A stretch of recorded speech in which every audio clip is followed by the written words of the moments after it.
Estén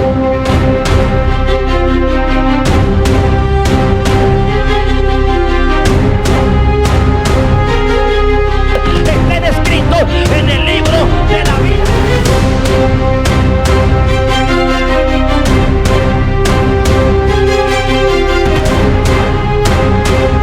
Y será predicado este evangelio del reino a todo el mundo para testimonio, y vendrá el fin.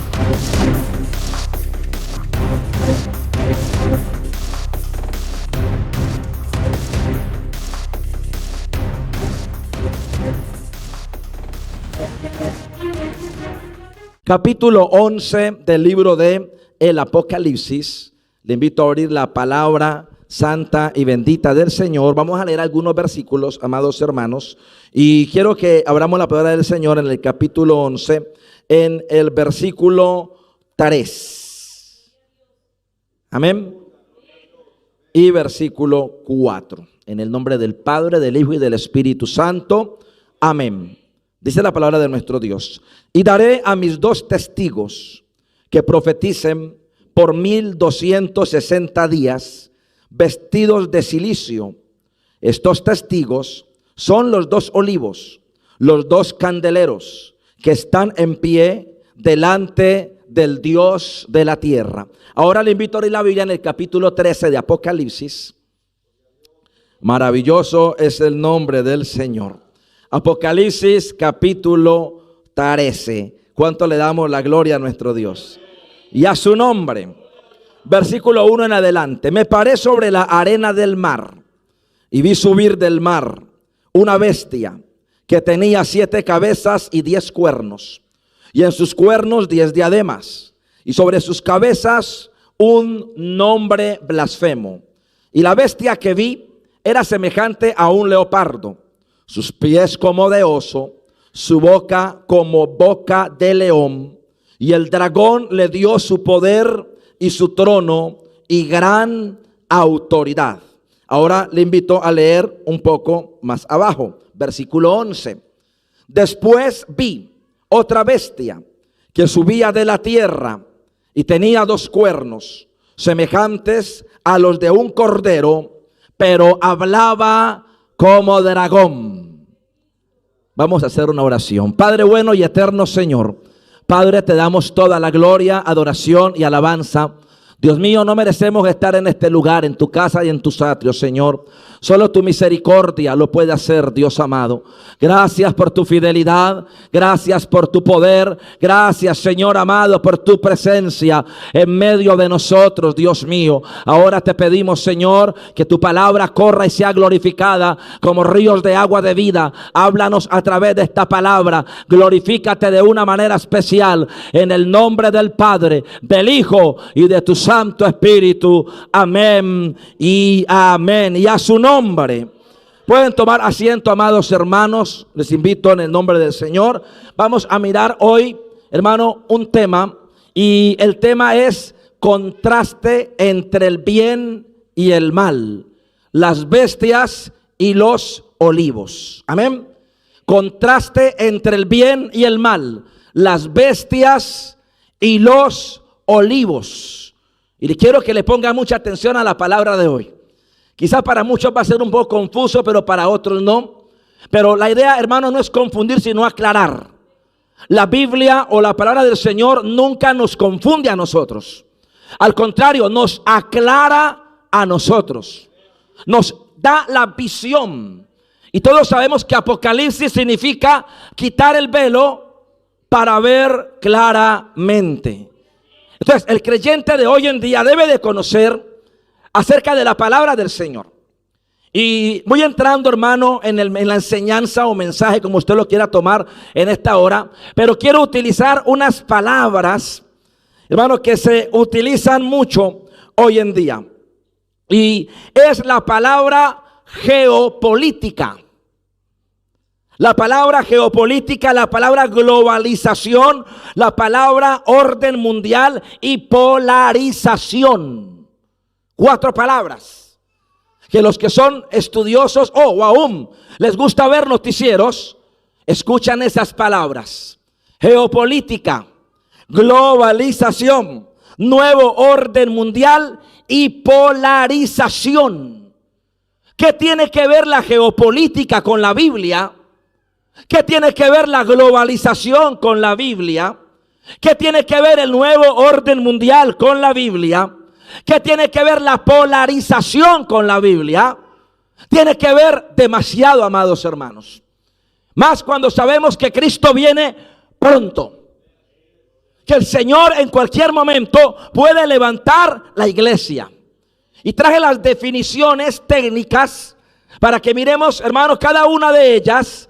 Y la geopolítica es el poder político que se mueve según la ubicación y los recursos de los países. Hoy en día lo que más escuchamos nosotros es de geopolítica. Cómo los países están moviendo. Cómo se están moviendo las naciones. Cada día hay un movimiento diferente de una nación diferente o de un país diferente. Globalización. La globalización es la conexión mundial de la economía, cultura y tecnología entre los países.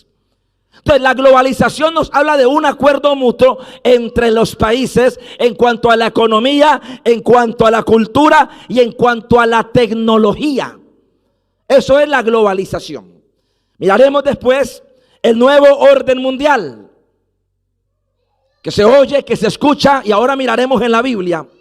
Y el nuevo orden mundial nos habla del cambio en quien manda o cómo se organiza el poder global. Cambio en quien manda o cómo se globaliza el poder mundial. Eso es el nuevo orden mundial. Y el último, la polarización, es cuando la sociedad se divide en dos bandos extremos y no hay un punto medio. Polarización. Cuando hay una división. Cuando hay dos bandos fuertes. Donde no hay quizás un punto medio. Y ahora, ¿qué tiene que ver esto con lo que vamos a mirar en la palabra del Señor? La geopolítica puede preparar alianzas y conflictos globales que faciliten un líder mundial. Eso hace la geopolítica. ¿Dónde aparece? Capítulo 9, versículo 27 del libro del profeta Daniel. Ahí Daniel está hablando de la geopolítica, solo que Daniel no utilizó la palabra geopolítica porque es una palabra moderna. Es una palabra que no existía en el tiempo de Daniel. Daniel fue un estadista, no solamente un profeta, él fue un estadista. Y Daniel nos habla en el tiempo antiguo, en el capítulo 9, verso 27, acerca de que se levantaría un líder en los últimos tiempos, el cual haría un pacto por 7 años. Ahí nos está hablando de la geopolítica. La globalización ayuda a un sistema mundial más unido para control económico y control cultural. Eso hace la globalización. Y podemos ver en el capítulo 13, que vamos a empezar a mirar ahora, cómo el anticristo va a querer tener una globalización en el planeta Tierra. Ahora miraremos nuevo orden mundial. Encaja con la idea de un gobierno, un sistema global que el anticristo podrá dirigir. El nuevo orden mundial nos habla a nosotros del gobierno del anticristo. Y eso aparece en segunda de Tesalonicenses en el capítulo 2. Y eso lo habló el apóstol Pablo. Él habló de aquel inicuo que se haría pasar por Dios, que se sentaría en el templo de Dios como Dios. Y aún el capítulo 13 de Apocalipsis, cuando la Biblia nos habla que hacía que grandes y pequeños se pusiesen una marca en la mano derecha o en su frente. Y para terminar, la polarización aumenta el caos, aumenta el odio, la confusión, haciendo que la gente pida un salvador político. Cada bando que está al extremo está pidiendo un líder que cambie el mundo. Los de la derecha están contra la izquierda y los de la izquierda contra la derecha. Un ejemplo, las últimas protestas que hubieron allí en Teherán, en Irán. Vemos, hermanos, cómo la gente se levantó y hablan de más de 20,000 muertos hasta el día de hoy. 20,000 muertos. ¿Por qué? Porque Irán no quiere que el ayatolá gobierne a Irán. Hay un polo opuesto. Y no solamente en Irán, podemos hablar de Venezuela, podemos hablar de Colombia, podemos hablar de Cuba, podemos hablar de Rusia, podemos hablar de China, podemos hablar de Corea del Norte y otros países más. Podemos hablar de Nicaragua también, podemos hablar de Bolivia sin ningún problema, donde hay una polarización, donde hay dos extremos, donde la humanidad entera hoy está pidiendo a un líder mundial, alguien que arregle el poder o la economía a nivel mundial, alguien que componga este planeta. Pero todos sabemos que el único que lo puede hacer se llama Jesucristo, que el hombre lo rechazó, que el hombre lo crucificó. Y por eso vemos hoy en día, hermano, cómo esto está pasando, cómo la geopolítica, cómo el nuevo orden mundial, cómo la polarización, cómo estos factores que acabamos de mirar aquí están influyendo junto con la globalización mundial. Cómo todo esto nos está hablando de un líder mundial. Cómo esto nos está hablando de que la iglesia tiene que despertar. Y el que no despierte va a despertar en plena tribulación. Y se va a acordar de todas estas predicaciones. Y se va a acordar de todos estos mensajes. Y se va a acordar que se le había advertido, que se le había enseñado, que se le había hablado. Pero no prestó atención. Se confió. Se durmió. Le pasó como a las 5 vírgenes insensatas. Se les acabó el aceite. Sus lámparas se apagaban. Hoy hay mucha lámpara apagada, hermano. Hoy hay mucha lámpara apagada. Hoy hay mucha lámpara que se apaga. Pero usted tiene que encender esa llama. Usted tiene que buscar de Dios. Usted no puede esperar que otro busque por usted. Usted no puede esperar que otro ayune por usted. Usted no puede esperar que otro vigile por usted, que otro se congregue por usted. No, amado hermano. Vamos a ver hoy el contraste entre el bien y el mal, entre las bestias y los dos olivos. Y vamos ya a entrar, hermano, aquí al capítulo 11 del libro de Apocalipsis, por favor. ¿Cuánto le damos la gloria al Señor? Capítulo 11 del libro de Apocalipsis. Para resumir, ¿quiénes son los dos olivos del capítulo 11 de Apocalipsis? ¿Qué representan los dos olivos del libro del capítulo 11 de Apocalipsis? ¿Cuál va a ser la misión de ellos? ¿Cuál va a ser el trabajo de ellos? La Biblia nos habla en el capítulo 11 acerca de la aparición de dos personajes. Estos dos personajes van a ejercer su ministerio por 1260 días. O por 42 meses, que equivalen a 3 años y medio. Cuando Jesús levante la iglesia, cuando Cristo levante a su pueblo, estos dos olivos van a aparecer en el panorama profético. Estos dos olivos, según se cree, van a ser el profeta Moisés y el profeta Elías. ¿Qué van a hacer ellos? Van a predicar, van a dar el mensaje a los judíos, a Israel. No olvide que Moisés representa a la ley y Elías representa a los profetas. Y la Biblia nos habla que van a llevar su ministerio por 1260 días vestidos de cilicio. ¿Por qué habla de vestidos de cilicio? Porque no olvidemos que durante la gran tribulación vienen juicios para la tierra. Vienen momentos difíciles, viene lloro, no viene alegría ahora, hermano. Vienen momentos de tristeza, de dolor, de llanto, de lágrimas. Momentos en los cuales Dios enviará sus juicios sobre esta tierra. Y el capítulo 11 del libro de Apocalipsis dice claramente en el versículo 2: pero el patio que está fuera del templo, déjalo aparte, no lo midas, porque ha sido entregado a los gentiles. Ellos hollarán la ciudad 42 meses. Dice ahí, 40, o sea, 3 años y medio. Y daré a mis 2 testigos que profeticen por 1260 días, vestidos de cilicio. Estos testigos son los 2 olivos. Habla del aceite. El aceite habla de la unción, habla del poder, habla de la gloria de Dios.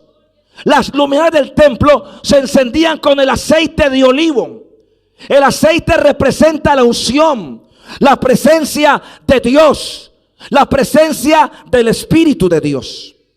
Y dice allí, y 2 candeleros que están delante del Dios del Altísimo. La candela o el fuego nos habla también de lo mismo, de la presencia, del poder, de la gloria de Dios.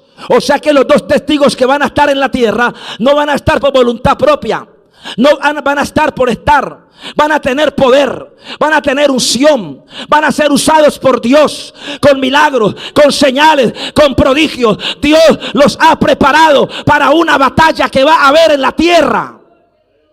¿Y cuál es la batalla que va a haber en la tierra, hermano? La batalla de las bestias contra los olivos. El capítulo 12, versículo 10 de Apocalipsis habla de una batalla también. Habla de Miguel y sus ángeles. Pero esta es otra batalla que se va a librar en la tierra. Las 2 bestias, el anticristo y el falso profeta, contra los 2 olivos, el profeta Moisés y el profeta Elías. Y dice el verso 5, si alguno quiere dañarlos, sale fuego de la boca de ellos y devora a sus enemigos. Y si alguno quiere hacerles daño, debe de morir de la misma manera. Estos tienen poder, características. Porque algunos hablan, hermano, de que no es Elías, de que es Enoc. Otros dicen de que es Moisés y Enoc. Pero la Biblia nos da características. Y dice el versículo 6, tienen poder para cerrar el cielo, a fin de que no llueva en los días de su profecía. Y cuando la Biblia habla de que tienen poder de cerrar el cielo, nos transporta al capítulo 17 del libro de los Reyes. Y nos acordamos, hermano, de la historia del profeta Elías. Como por palabra del profeta no llovía. Como Dios lo utilizó con una palabra de poder. Con una palabra que tenía, hermano, el poder de sostener, de detener la lluvia. Y solo llovía con la palabra del profeta. Era conocido como el profeta de fuego también. Y aquí la Biblia nos está dando pautas, o nos está dando señales. Dice que tiene el poder a fin de que no llueva en los días de su profecía. Y tienen poder sobre las aguas para convertirlas en sangre. Y no solamente en eso. Dice, para herir a la tierra con toda plaga. Y cuando leemos la palabra aquí, hermano, nos transportamos al pasado y nos acordamos de un varón que Dios utilizó para convertir las aguas no en vino, sino en sangre. Y no solo eso, un varón que se enfrentó ante Faraón y le dijo, así dice Jehová, suelta a Israel mi hijo. Y preguntó Faraón, ¿y quién es Jehová? ¿Quién es Jehová? Y el Señor derramó 10 plagas sobre toda la tierra de Egipto. No solamente, hermano, convirtió el río Nilo en sangre, no, envió 9 plagas más. 10 plagas en total. Cuando Apocalipsis aquí nos da las características, podemos identificar a los 2 olivos. Podemos decir que el profeta Elías y el profeta Moisés están reservados para un trabajo al final de los tiempos. Y si miramos cómo fue el final de estos varones, sabemos que la Biblia habla que Elías iba con Eliseo y un carro de fuego con caballos de fuego los separó y un torbellino se lo llevó. Desde ahí nunca más se volvió a ver al profeta Elías. Pero también sabemos que Dios le dijo al profeta Moisés: sube al monte con tu hermano Aarón, porque tú verás la tierra prometida, pero tú no pisarás o entrarás a ella. Pero también vemos, hermanos, cómo en el Nuevo Evangelio dice: cuando Miguel, arcángel, contendía con el diablo, disputando el cuerpo de Moisés, Miguel le dijo: Jehová te reprenda, Jehová te reprenda. Y la pregunta es: ¿por qué contendía Miguel con el cuerpo de Moisés?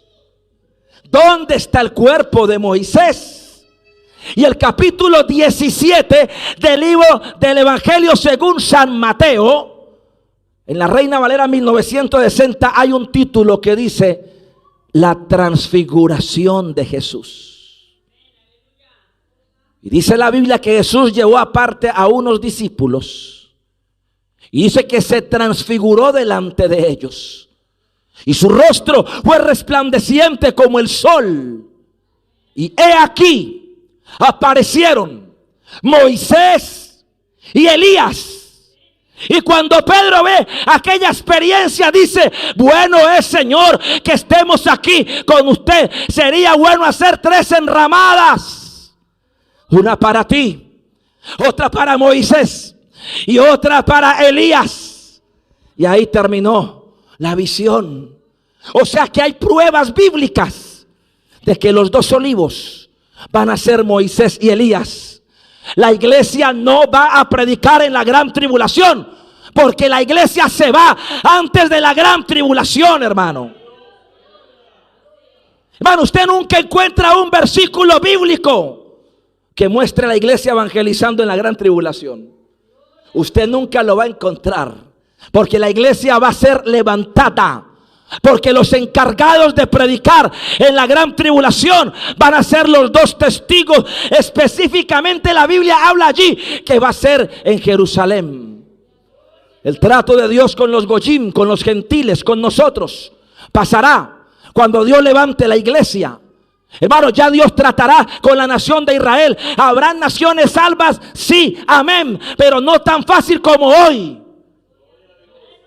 La salvación no será tan fácil como hoy. Hoy la salvación es tan fácil que capítulo 55 versículo 1 de Isaías dice: a todos los sedientos, venid a las aguas. A los que no tienen dinero, venid, comprad sin dinero vino y leche. Hay salvación. El hombre no quiere la salvación. El hombre rechaza la salvación.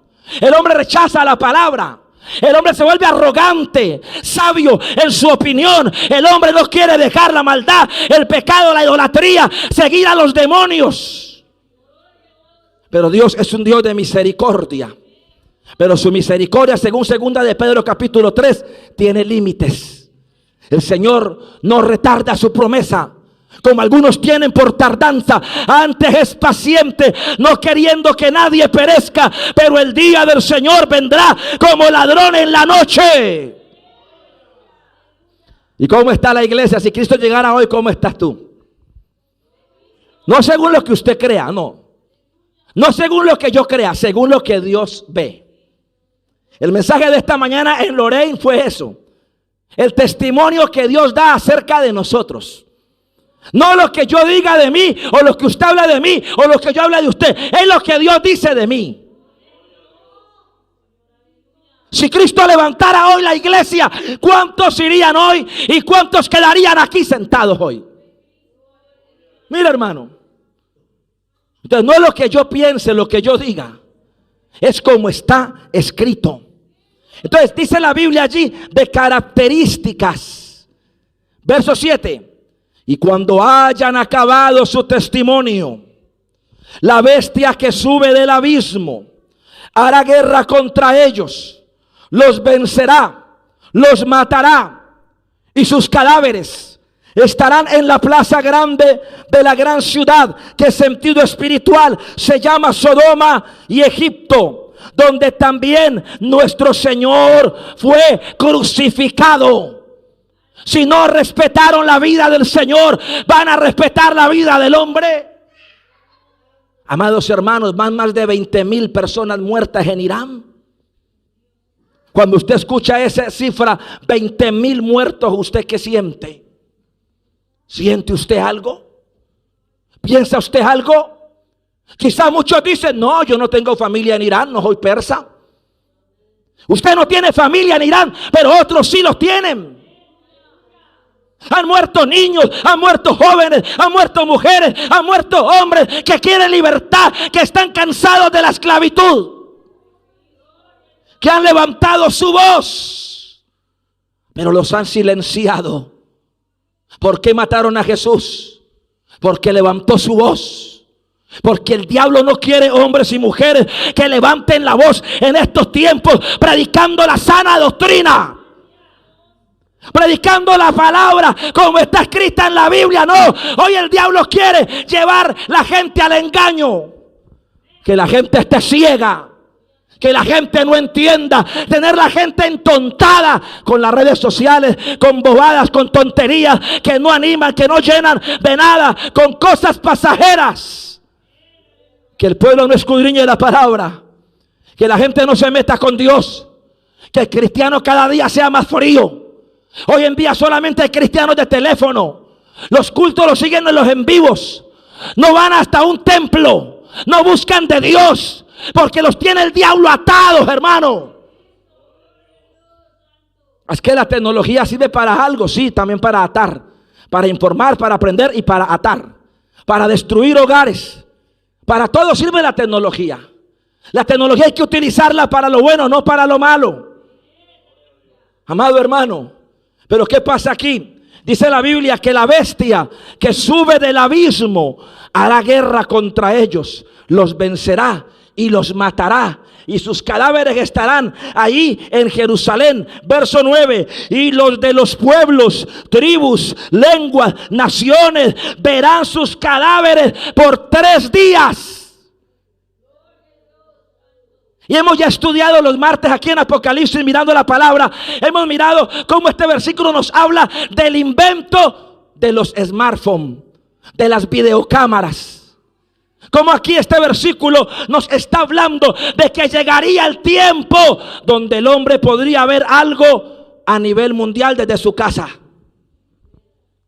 Cuando Juan lo escribió, era imposible. Y quizás cuando Juan lo escribió, algunos pensaron, el apóstol cometió un error. ¿Cómo se le ocurre decir que va a haber un evento aquí en Jerusalén, que todo el mundo lo va a ver? Porque por la mente de ellos no pasaba. Hoy nos están viendo a nivel mundial. Este video va a quedar guardado, grabado, y a nivel mundial el que quiera lo podrá ver. Cuando hubo el atentado terrorista contra las Torres Gemelas, hermano, dicen que casi el mundo entero lo vio. Aunque no vino a Estados Unidos, desde su casa lo vieron. Ahí lo vieron. La tecnología es parte de la profecía. La tecnología es parte del cumplimiento de la profecía. Y cuando la bestia que sube del abismo haga guerra contra ellos y los venza, los pueblos, tribus, naciones verán sus cadáveres por 3 días y medio y no permitirán ser sepultados.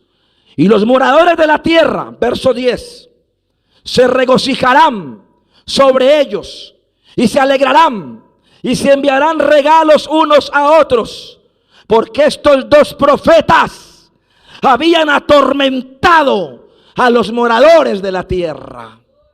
¿Será, hermano, una exageración decir que estos profetas habían atormentado? ¿Será tormento decirle al pecador que deje el pecado? ¿Será tormento decir al adúltero, deja de adulterar? Deja al fornicario, deja de fornicar. Al borracho, deja de beber. Al drogadicto, deja de fumar.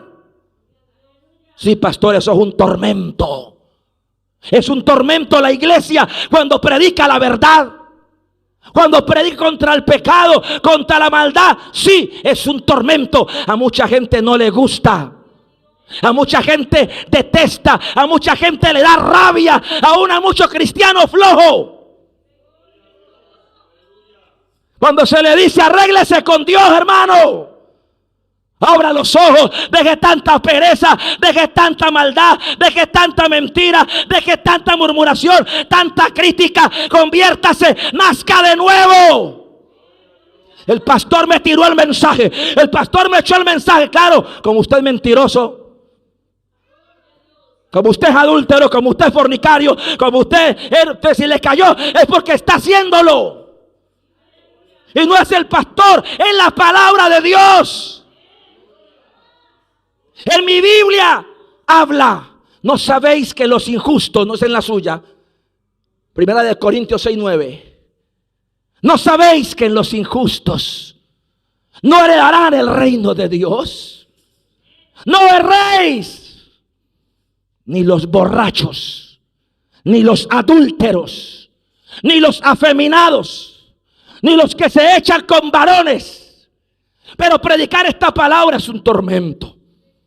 No, este pastor predica duro. No, el pastor no predica duro. Es que la Biblia lo habla.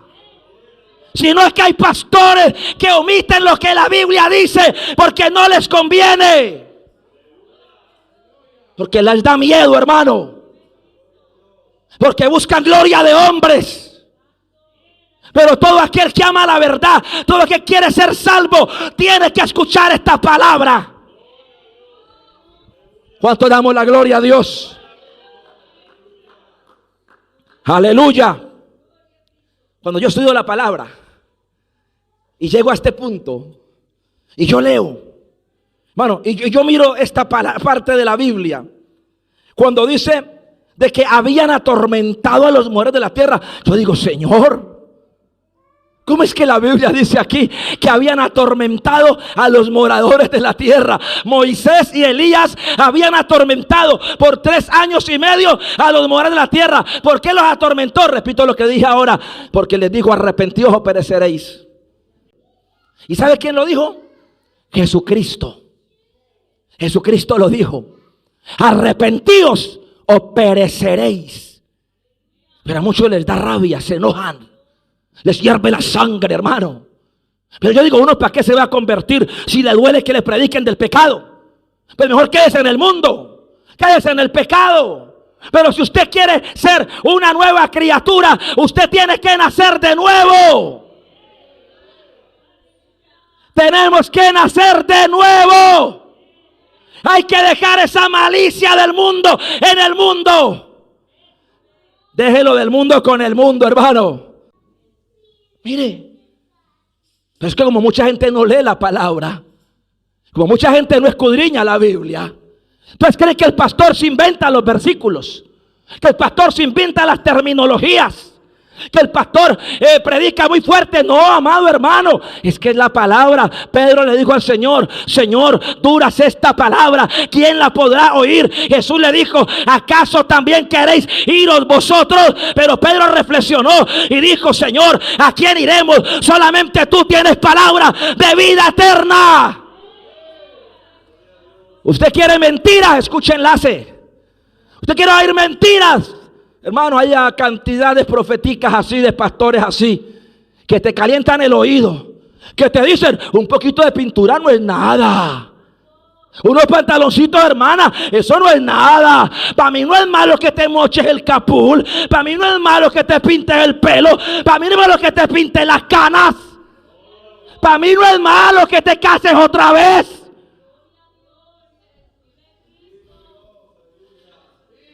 Hermano, ¿y cuántos andan buscando predicadorcitos de esos?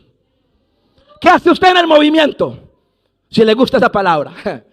Usted está en el lugar equivocado. Usted está en el lugar equivocado. Amado hermano, atormentaban a los moradores de la tierra por predicar la palabra. Cuando yo leí por primera vez en mi vida eso, yo me quedé sorprendido. Señor, ¿cómo va Moisés y Elías a atormentar? Pero claro, la palabra de Dios es un tormento para aquel que no se quiere someter, para aquel que no quiere buscar de Dios. Es un tormento. Pero para aquel que ama a Dios, que ama la palabra, que le quiere ser fiel a Dios, es medicina y es bendición. ¿Cuánto le damos la gloria al Señor? Entonces, amados hermanos, el capítulo 11 habla de los testigos fieles, los hombres que van a dar su vida por Dios, los varones que en el tiempo antiguo fueron conocidos como los hombres de poder y de unción. Moisés y Elías se presentarán y lucharán. Miraremos ahora el capítulo 13, donde leímos también la palabra de nuestro Dios. Capítulo 13, versículo 1. Gloria al nombre de Jesús. Porque vamos a mirar, no olvide, contraste entre el bien y el mal. Ya miramos el bien. Ahora vamos a mirar el mal. Amén. Ahora las dos bestias y los dos olivos. Ya miramos los dos olivos, y eso que los miramos a la carrera. No profundizamos. Pero ahora vamos a mirar las dos bestias. Ya muchos de aquí saben y conocen el tema, porque lo hemos estudiado, porque le hemos dado tiempo. Pero es bueno repetir. Y dice aquí: me paré sobre la arena del mar, Juan dice, y vi subir del mar una bestia que tenía 7 cabezas y 10 cuernos, y en sus cuernos 10 diademas, y sobre sus cabezas un nombre blasfemo. Y todos sabemos que esa bestia se llama el anticristo, el hijo de iniquidad, el cuerno pequeño, la bestia que sube del mar. Y hay muchos nombres y títulos más en la palabra. Juan está dando a entender no una bestia en cuanto al sentido demoníaca, sino que nos habla de un personaje cuya influencia va a ser satánica. El anticristo no va a ser, hermano, un extraterrestre o un demonio, no. Va a ser un ser humano de carne y hueso, que va a usar la globalización, que va a utilizar, hermano, la polarización con un extremo, porque la humanidad de un extremo está pidiendo un cambio en el mundo. Están pidiendo a un líder mundial. Las naciones de Europa, el mercado común europeo está diciendo: necesitamos a un hombre que cambie el orden mundial. Si viene del cielo, lo recibimos. Si viene del infierno, también. Las naciones están temblando. Europa tiembla, Francia tiembla, los países están asustados, están temerosos. Hay países que han amenazado con quitar su apoyo, otros con apartarse, nos quitan de la OTAN. Y esto está trayendo pánico a nivel mundial. ¿Por qué pasa esto? Porque tiene que cumplirse la palabra del Señor. La bestia que sube del mar. ¿Quién es la bestia que sube del mar? El anticristo. ¿Por qué la Biblia nos dice aquí de que la bestia que sube del mar tenía 7 cabezas, 10 cuernos? Dice allí: y en sus cuernos 10 diademas. Nos habla de las 7 cabezas, nos habla de 7 imperios. Y no voy a repetirlos ahora porque ya lo hemos estudiado. Nos habla de 10 naciones. Nos habla de 10 reyes que estarán en aquellas naciones. Y la bestia, verso 2, que vi, era semejante a un leopardo. Inmediatamente Apocalipsis nos lleva otra vez al pasado. Y nos lleva, hermano, a la visión de Daniel. Cuando Daniel dice que tuvo una visión y que vio a un leopardo que tenía 4 cabezas y que cuando corría era como si volara. Y aquel leopardo, los escatólogos y que estudian la Biblia saben que se refiere a Grecia. Y nos está hablando la Biblia aquí acerca del leopardo, o sea, nos está hablando acerca del imperio griego. Más adelante dice: sus pies como de oso. Y cuando la Biblia nos habla de pies como de oso, también nos lleva al relato bíblico de Daniel, cuando Daniel dice que vio un oso con 3 costillas en su boca. Dice que, hermano, ese oso destruía las costillas. Y ese oso tenía un lado más alto que el otro. Y representa a los medos y a los persas. ¿Sabía usted que la nación de Irán representa a los persas? Que la Biblia habla. Pero en el año 1979 el ayatollah Khomeini un grupo religioso extremista chiita tomó el control con un golpe de estado y hasta el día de hoy están gobernando con intimidación a la nación. Y por eso son las protestas, porque la gente no quiere vivir un comunismo, porque la gente quiere tener libertad. Dios creó al hombre libre, Dios le dio libre albedrío al hombre. El hombre hace lo que quiera y después tiene que darle cuenta a Dios. Hay cantidad de debates sobre el libre albedrío diciendo que no, que Dios no ha dado libre albedrío y que Dios es causante de lo que el hombre haga, sea bueno y sea malo. Si el hombre mata es porque era voluntad de Dios, no de libre albedrío. Y hay cantidad de polémicas sobre el tema. Pero lo que yo sé, amado, y lo que he mirado hasta el día de hoy a través de la Biblia, y según yo miro en el libro del Génesis, Dios le dio al hombre una conciencia. El hombre sabe discernir entre el bien y el mal. Capítulo 3 del libro de Génesis. He aquí que el hombre es como uno de nosotros, sabiendo el bien y el mal. Usted sabe el bien y el mal. Usted conoce el bien y el mal. El mundo conoce el bien y el mal. Dios no juzgará a los justos como culpables, ni a los culpables como justos. Dios es equitativo y justo. Dios no es injusto, amado hermano. Él es justo. El capítulo 25 de Mateo lo habla cuando habla del juicio a las naciones. El Señor apartará las ovejas a la derecha y los cabritos a la izquierda. Dirá a las ovejas: venid, benditos de mi Padre, heredad el reino preparado para vosotros desde antes de la fundación del mundo. Mas a los de la izquierda les dirá: apartados de mí, hacedores de maldad, malditos al fuego eterno. ¿Por qué? Porque el hombre escogió el camino torcido. He aquí os puesto la bendición y la maldición. Escoged la bendición para que viváis. Capítulo 14, versículo 12 de Proverbios. He aquí, dice la Biblia, el hombre, hay camino que al hombre le parece derecho, pero su final es un camino de muerte. Al hombre le parece bueno tal cosa, pero ¿qué opina Dios? Es que aquí no es mi opinión, lo que yo pienso, lo que yo quiero, es lo que la Biblia diga. Así no me guste, así me duela, así me sienta mal, es como está escrito y punto. Lo blanco es blanco y lo negro es negro, hermano. Así es. Entonces nos habla aquí del oso. Nos habla, hermano, de los medos y de los persas. Y después dice: su boca como boca de león. Y cuando vemos el león, no me habla del león de la tribu de Judá. No me está hablando del león como Satanás del capítulo 5 verso 8 de primera de Pedro. Me está hablando del imperio babilónico. Me está hablando del imperio babilónico del libro de Daniel. Cuando Daniel tuvo la visión y vio el león, el oso y el leopardo.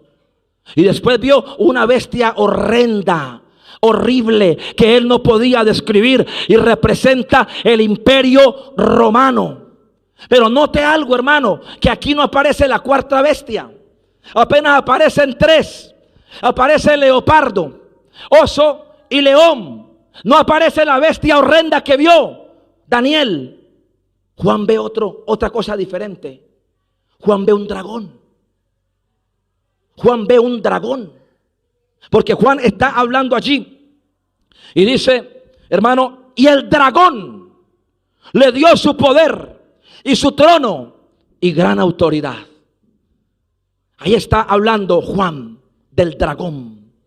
El dragón representa a Satanás. Satanás, que el Señor lo reprenda.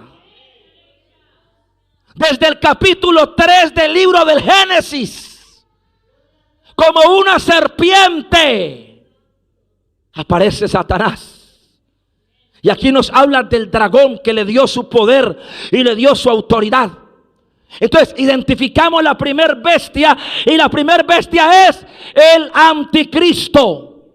El mismo del capítulo 6, versículo 1 y versículo 2 de Apocalipsis, cuando el apóstol Juan dice, cuando el Cordero abrió el primer sello, vi un caballo blanco y el que lo montaba, y se le dio un arco y se le puso una corona y salió venciendo para vencer. Ese es el anticristo. El mismo del capítulo 9, verso 27 de Daniel. el mismo de segunda de Tesalonicenses capítulo 2, el mismo cuerno pequeño de la visión de Daniel. Aunque Daniel ve 2 cuernos pequeños, pero de una u otra forma Dios en su palabra nos revela los últimos tiempos.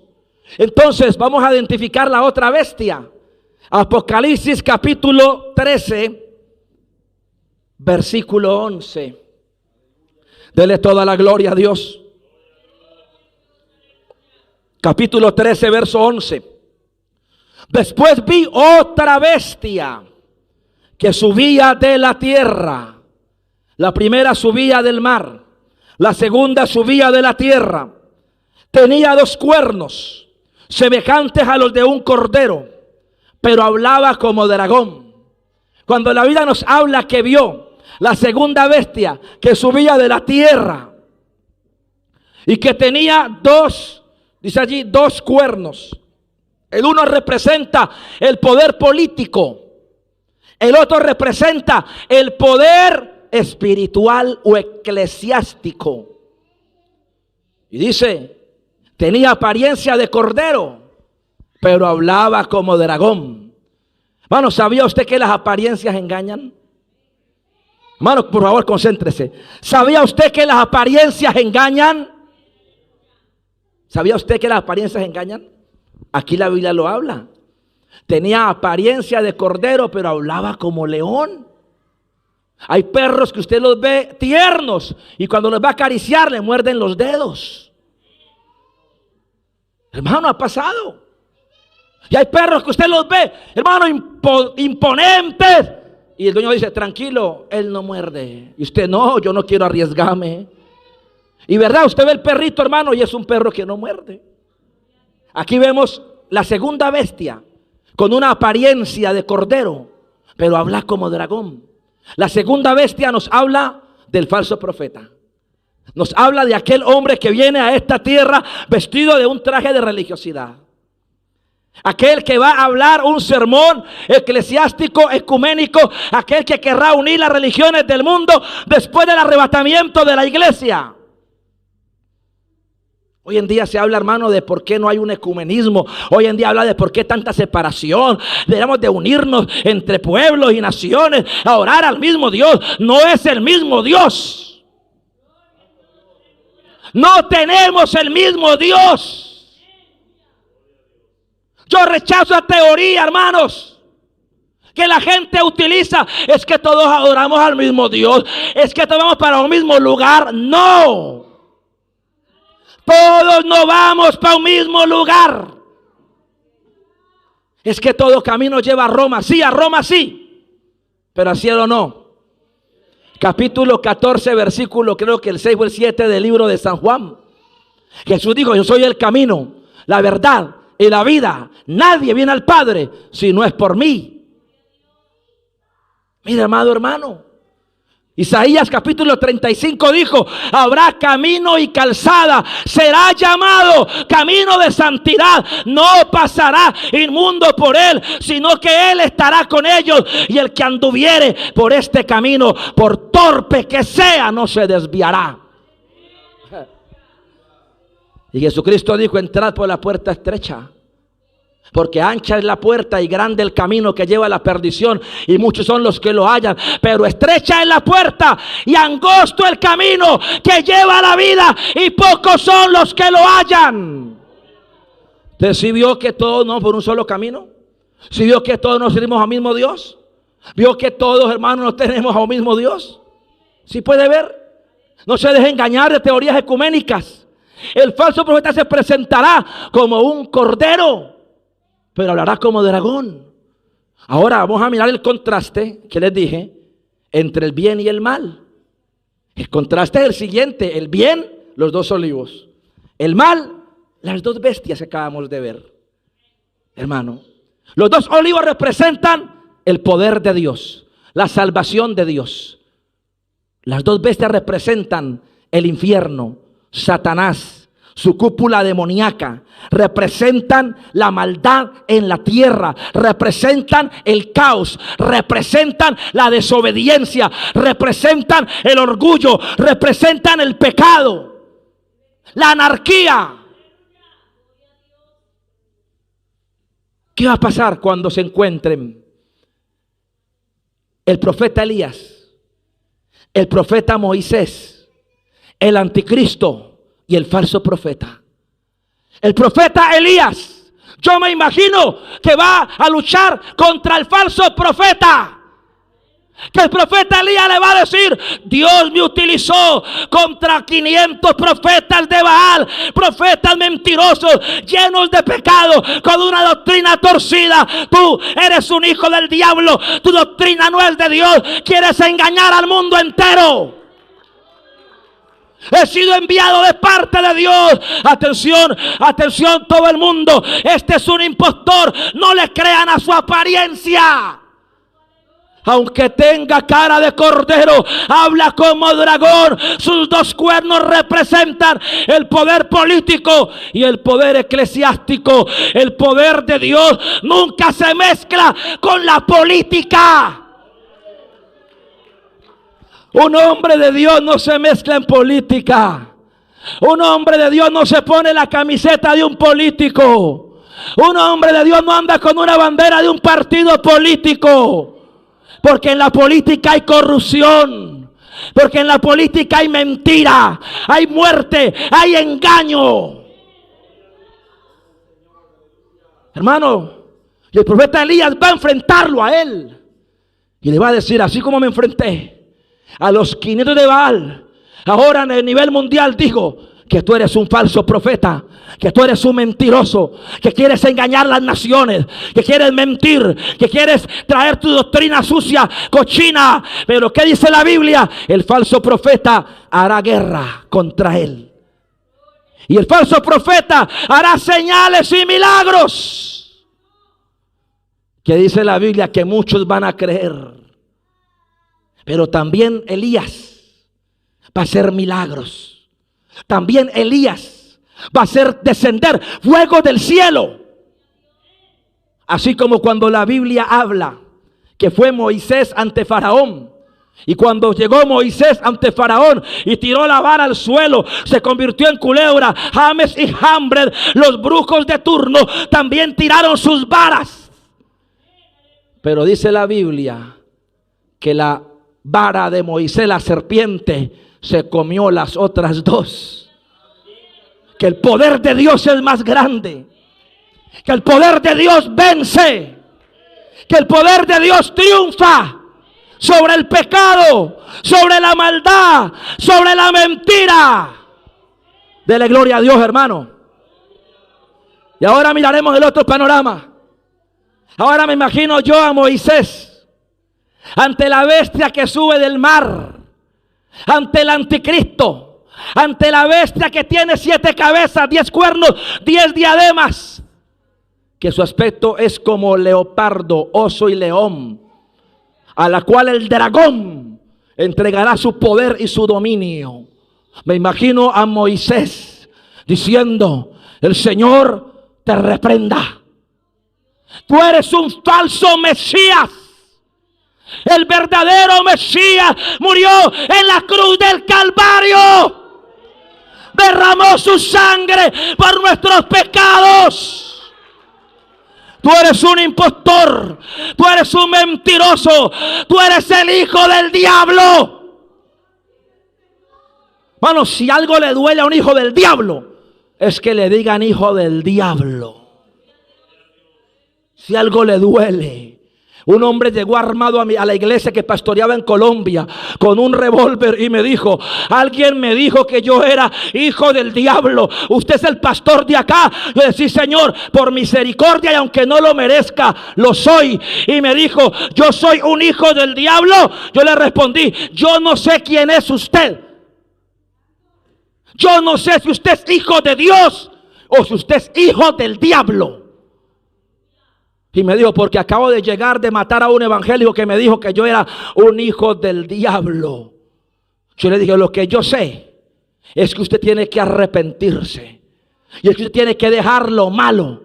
Porque la paga del pecado es la muerte.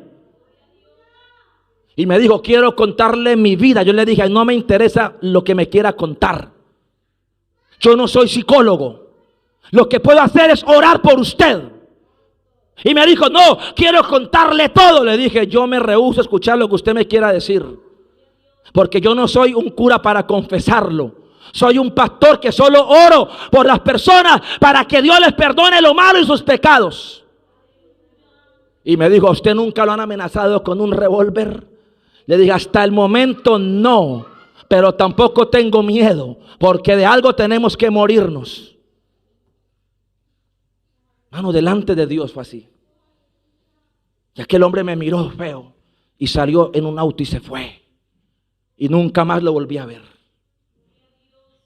Si algo le duele a un hijo del diablo, es que le digan hijo del diablo. Si algo le duele a un falso profeta, es que le digan falso profeta. Porque la verdad duele, hermano. ¿Y qué va a hacer Moisés? Va a decir, este es un hijo del diablo. Este es un hijo de Satanás. Este quiere engañar al mundo entero. Y Moisés no le caen los pantalones, hermano. Moisés los tenía bien puestos. Moisés fue ante Faraón y le dijo, así dice Jehová, suelta a Israel mi hijo para que me sacrifique. Y Faraón dijo, ¿quién es Jehová para que yo suelte al pueblo? Y dice la Biblia que Jehová Dios endureció el corazón de Faraón. Y lo endurecía, y lo endurecía, y lo endurecía, y lo endurecía para mostrar su gloria, para mostrar su poder, para mostrar su dominio. Porque Él a quien quiere endurece y a quien quiere toca. Si Él te ha tocado es porque tiene un plan contigo. Si estás en la iglesia, aprovéchalo. No juegues con las cosas de Dios. No te creas más sabio que Dios, que todas te las sabes, te las conoces. No, humíllate ante su presencia, ante su misericordia. Moisés se enfrentará ante esta bestia, ante este anticristo, ante este hijo de iniquidad, ante este hombre que quiere suplantar a Dios, aquel que se va a sentar en el templo en Jerusalén, en el tercer templo, que va a decir al mundo entero, adóreme, yo soy su Dios, yo fui aquel que arreglé la economía mundial, la geopolítica, la globalización, el orden mundial, la polarización. Soy aquel que arregló los 4 factores o problemas que habían en el mundo entero. ¿Y sabes qué es lo más tremendo? Que la Biblia dice que muchos lo van a adorar y va a imponer un sistema. Capítulo 13, versículo 18 de Apocalipsis lo habla. Y hacía que todos, grandes y pequeños, ricos y pobres, libres y esclavos, se les pusiese una marca en su mano derecha o en su frente, y no podían comprar ni vender si no tenían aquella marca, y su número es 666. Amado hermano, la iglesia está dormida.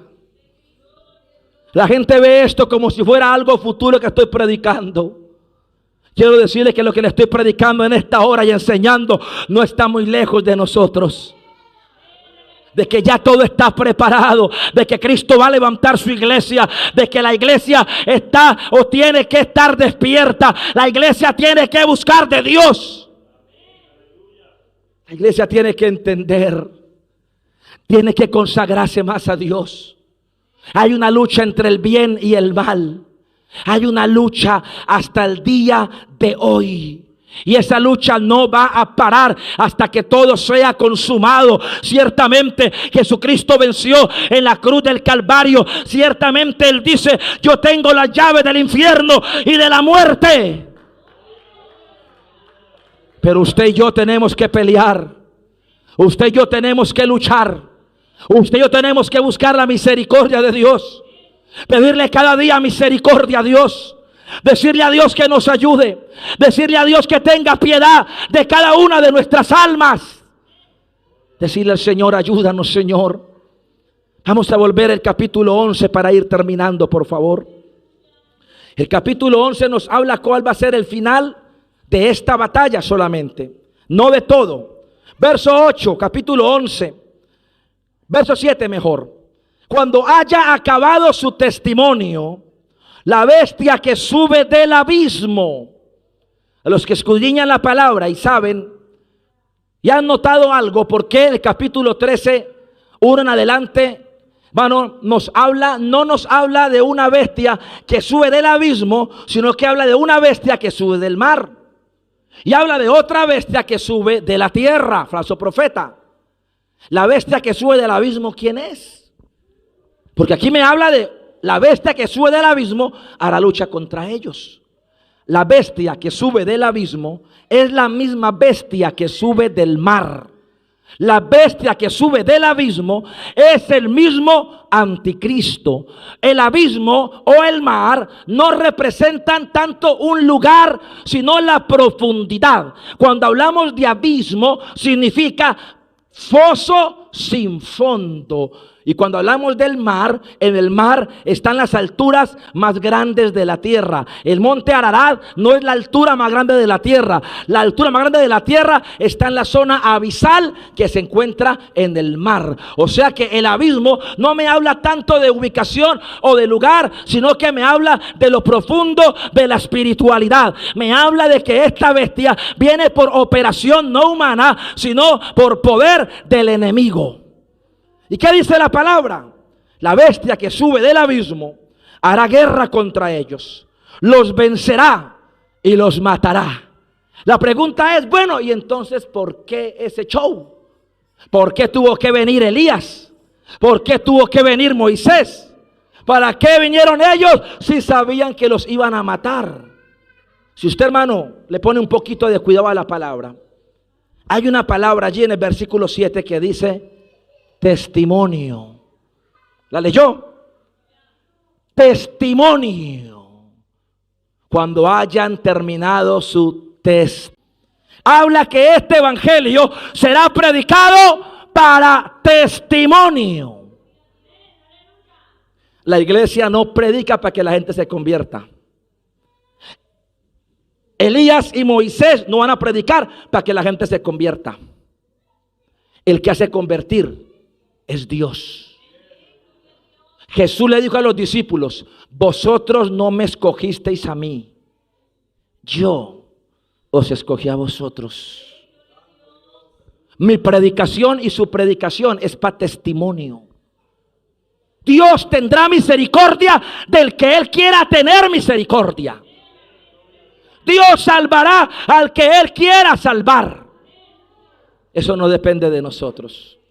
Yo como pastor le predico, usted verá si tira por tierra todo. Usted verá si no cree. Usted verá si no acepta. Usted verá si no es sujeta. Usted verá si no busca. El problema no es mío, es suyo.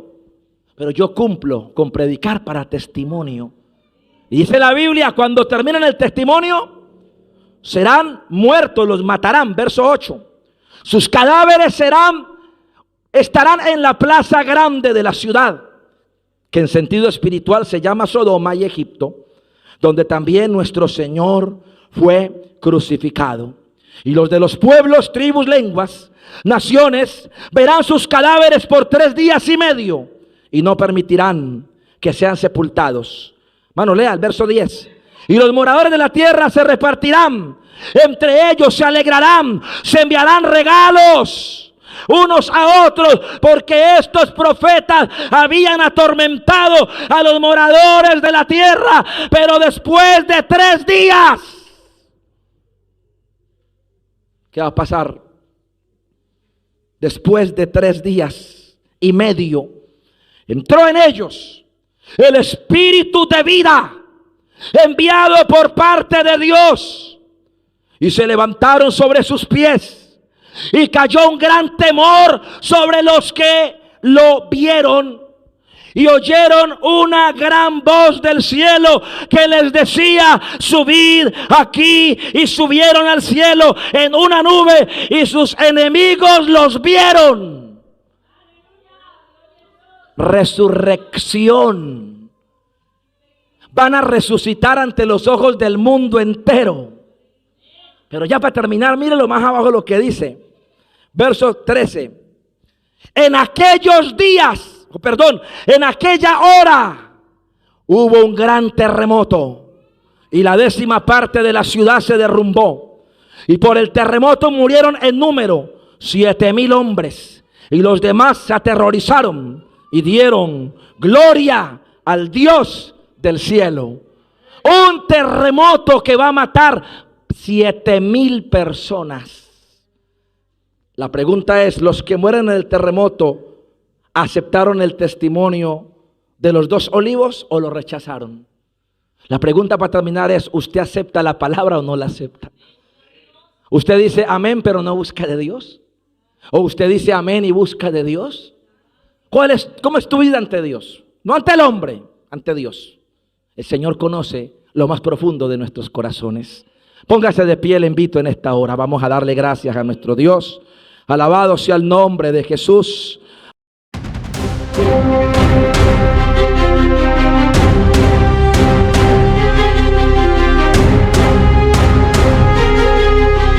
Está escrito en el libro de la vida.